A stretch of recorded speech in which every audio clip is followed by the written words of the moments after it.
আমাদের বক্তব্য একটাই যে আপনারা অনেক আপনজনকে হারিয়েছেন, কেউ আহত হয়েছে, কেউ নিহত হয়েছে কিনা আমরা জানি না, গুম হয়েছে, হত্যার শিকার হয়েছে। এই দীর্ঘদিন আমরা যে একটি বিভীষিকাময় পরিবেশে ছিলাম, সেই পরিবেশ থেকে আমরা আজকে একটু ভালো পরিবেশে এসেছি।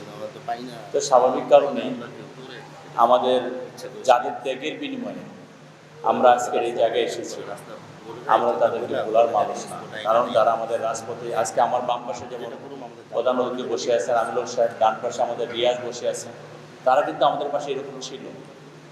তো সেই মুখগুলোর কথা আমরা কখনো বলবো না যদি আমরা মানুষ হয়ে থাকি। এবং আমাদের নেতা বিএনপির চেয়ারম্যান, বাংলাদেশের প্রধানমন্ত্রী জনাব তারেক রহমান, তিনি জানেন যে কাদের রক্ত মারিয়ে তিনি আজকে বাংলাদেশের প্রধানমন্ত্রী হয়েছেন। কাজেই আমি মনে করি আমাদের নেতা যেহেতু আপনাদেরকে মনে রেখেছে, মনে রাখবে, আমরা তার কর্মী হিসাবে আর আমরা আপনাদের সন্তানদের বন্ধু, ভাই, সহযোদ্ধা হিসাবে আমরা আরও ভালোভাবে মনে রাখবো।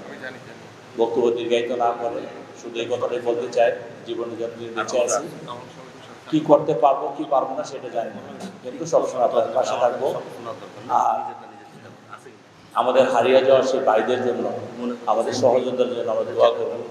এবং আমরা এখনো আশা করি যারা গুম হয়েছে, আল্লাহ রব্বুল আলামিন যাতে এরকম একদিন আসে যে তার মা, তার সন্তান, তার ওয়াইফ, তারা যাতে দরজা খুলে দেখে তার প্রিয়জন সামনে দাঁড়িয়ে আছে।